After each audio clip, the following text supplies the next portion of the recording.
দর্শক আসসালামু আলাইকুম, কৃষি সেবন চ্যানেলের পক্ষ থেকে আন্তরিক অভিনন্দন। আজকে একটি মরিচ জমি পরিদর্শনে এসেছি।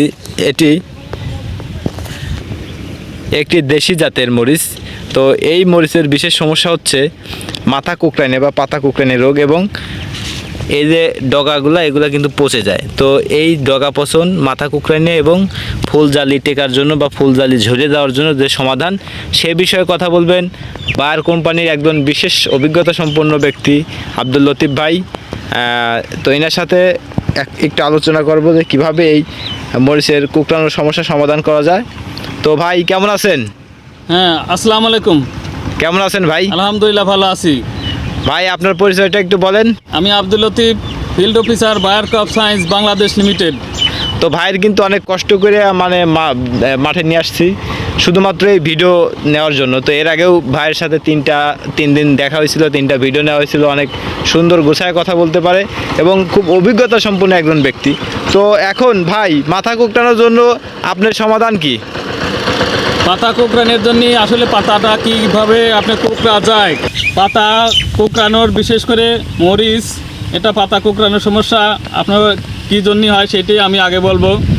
পাতা কোঁকড়ানোর সমস্যা প্রথমে লাল মাকড়, সাদামাছি, জাপ পোকা, তারপরে মেদা পোকা, জ্যাসিড, অ্যাফিড, এইগুলো পোকার জন্যই কিন্তু এই মরিচগুলি আপনার কোঁকড়া ধরে।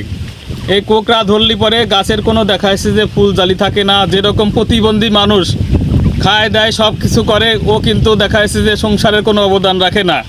তো এই পাতা কোঁকড়ানোর সমস্যা ওই ধরনেরই।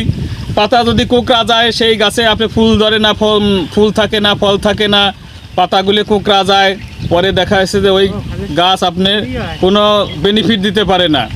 সেই জন্যেই আমাদের বায়ার ক্রপ সায়েন্স বাংলাদেশ লিমিটেডের পক্ষ থেকে আমি এসএমও একটা পদ্ধতি বলবো আপনাদের সামনে। এসএমও সোলোমন হলো জাপ পোকা, মেদা পোকা, এইটা রস শোষণকারী পোকার ওষুধ। এই দেখেন, এটা সোলোমন দিলি পরে প্রথমে জাপ পোকা, মেদা পোকার কিন্তু উৎপাদ বেশি হয়। তারপরে চিকন চিকন ছটকা আপনি দেখেন, এই যে পাতাটা এরকম ছিদ্র করে খায়, এরকম ছিদ্র করে পাতা কিন্তু আপনি খেয়ে ফেলে।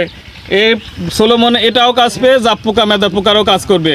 আর সোলোমনের আর একটা বৈশিষ্ট্য আছে, যেটা দেখা যাচ্ছে যে ফসলের পীড়ন থেকে রক্ষা করে।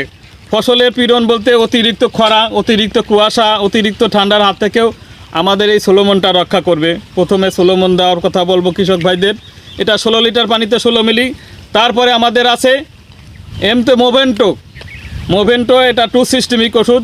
এটা জাপ পোকা, মেদা পোকা যত ভিতরেই থাক, গাছের ভিতর থেকে আপনি লুকা থাকতে পারে না। এটা দেখেন 2 সিস্টেমিক একটা ওষুধ। আপনি এটা শতভাগ কার্যকরী। আমরা যখন গাছে স্প্রে করি, আপনার দেখা এসে যে 60% ওষুধ গাছে পড়ে আর 40% ওষুধ মাটিতে পড়ে। এই মাটিতে পড়া ওষুধটাও কিন্তু শিকড়ের মাধ্যমে গাছে ওঠায়। সেখানে জাপ পোকা ভিতরে কোনো জায়গায় আপনি লুকা থাকতে পারে না। তারপরে এর পরের বারে দেবেন আপনি আমাদের আরেকটা, দেখেন এটার নাম হলো ওবেরন। এই ওবেরনতে আপনি লাল মাকড়, সাদামাছি, এগুলো যদি আপনি রস শোষণ করে খায়, দেখবেন যে যদি লাল মাকড়, সাদামাছি যদি রস শোষণ করে খায়, এই মানে এই যে পাতাটা দেখতেছেন, এই পাতাটা কিন্তু নিচের দিকে এরকম কোঁকড়া যাবে।